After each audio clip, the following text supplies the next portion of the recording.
PCI, bagaimana kabarnya? Semoga selalu sehat dimanapun kalian berada. Sobat PCI, ada satu pertanyaan nih. Dijawab ya. Kira-kira ada tidak ya satu manusia di muka bumi ini yang belum pernah marah ataupun kesal? Saya rasa setiap manusia pasti pernah marah ataupun kesal. Ya, begitupun dengan saya sebagai manusia. Dan pasti juga Sobat PCI di sana juga pasti pernah marah ataupun kesal. Nah, Sobat PCI, ketika marah ataupun kesal, kita memiliki banyak pilihan respon untuk merespon emosi marah ataupun kesal tersebut. Baik itu respon negatif maupun respon positif. Respon negatif seperti apa? Respon negatif seperti mungkin marah meledak-ledak, meluapkan emosi, mengeluarkan kemarahan secara langsung dan tidak terkendali. Ada juga mungkin yang kedua menggerutu. Menggerutu itu mungkin dengan bergumam, dengan mengeluh, dan lain sebagainya. Ih, kesel, kenapa? Nah, itu menggerutu. Dan ada juga mungkin respon negatif dengan mengumpat, mengkata-katain, berbicara kasar ataupun tidak sopan.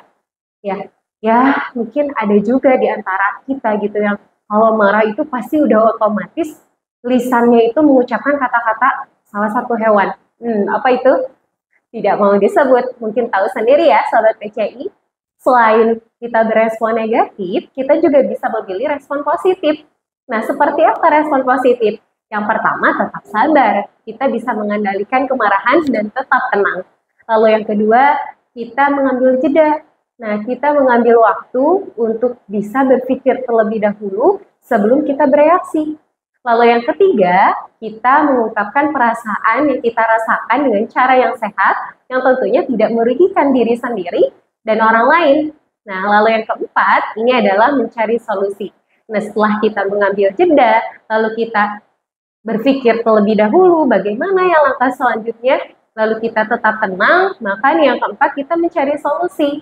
Nah, solusinya adalah mungkin ketika kita punya masalah dengan seseorang, kita bisa meminta bantuan orang ketiga untuk menyelesaikannya. Nah, begitupun kalau mungkin di sekolah gitu ya, kita bisa meminta bantuan guru yang bisa menjadi pihak ketiga atau perantara yang bisa mendamaikan. Mungkin bahasanya sebagai mediator ya, yang memediasi konflik yang terjadi di antara kita dan orang lain. Nah, itu respon positif dan respon negatif. Kabar baiknya, kita memiliki kebebasan untuk memilih respon manapun sesuai dengan kebutuhan dan keinginan kita. Hanya saja, setiap pilihan yang kita buat akan menentukan konsekuensi setelahnya. Jadi, respon negatif juga memiliki konsekuensinya, dan respon positif pun akan memiliki konsekuensinya. Tetapi penting sekali untuk kita ketika kita sedang marah ataupun kesal, kita merespon secara positif dan sehat agar kita bisa mengendalikan emosi marah tersebut dengan lebih efektif. Nah, gimana sih caranya agar kita bisa merespon emosi marah ataupun kesal dengan respon yang positif dan sehat? Nah, berikut tipsnya. Yang pertama, kita harus kenali dulu emosi yang kita rasakan. Kita jangan denial atau menyangkal bahwa kita sedang marah ataupun kesal.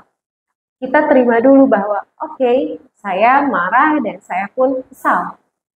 Satu kuncinya yaitu kenali dulu emosi yang dirasakan.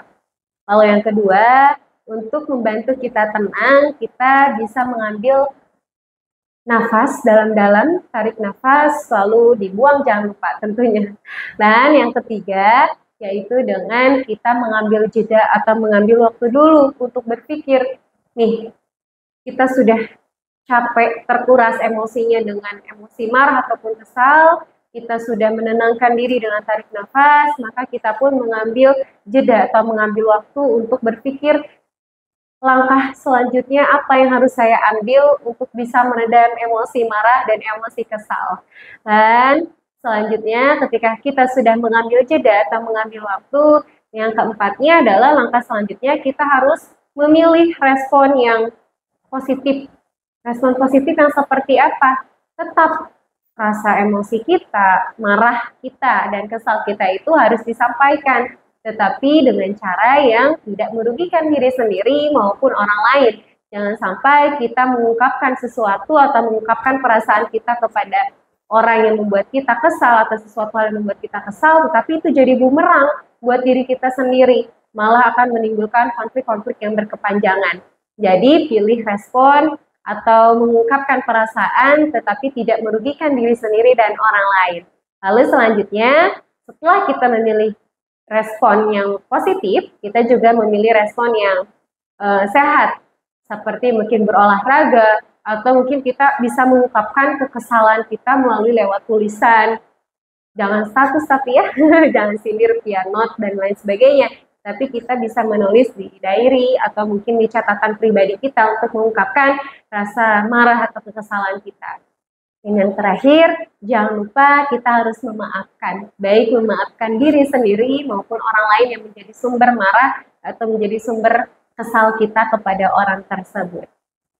Nah, kalau kita sudah memilih respon positif dan sehat, tentu itu akan meminimalisir atau meredam emosi marah dan kesal kita kepada seseorang atau kepada hal apapun. Secara lebih efektif tentunya, dan konsekuensi yang akan kita terima tentu akan menghasilkan konsekuensi yang positif pula. Jadi penting dicatat ya teman-teman semua, ketika kita merasa marah atau kita merasa kesal, kita harus memikirkan terlebih dahulu kita harus berespon apa, dan kita pun harus memikirkan konsekuensi apa kalau kita mengambil respon negatif maupun respon positif. Jadi, ketika kalian marah atau kesal, mau pilih respon yang mana? Respon yang negatif atau respon yang positif? Tentu dua-duanya memiliki konsekuensi yang berbeda ya, teman-teman. Jadi, silahkan dipilih mau negatif atau positif. Nah, mudah-mudahan tips dan triknya membantu ya. Tetap semangat!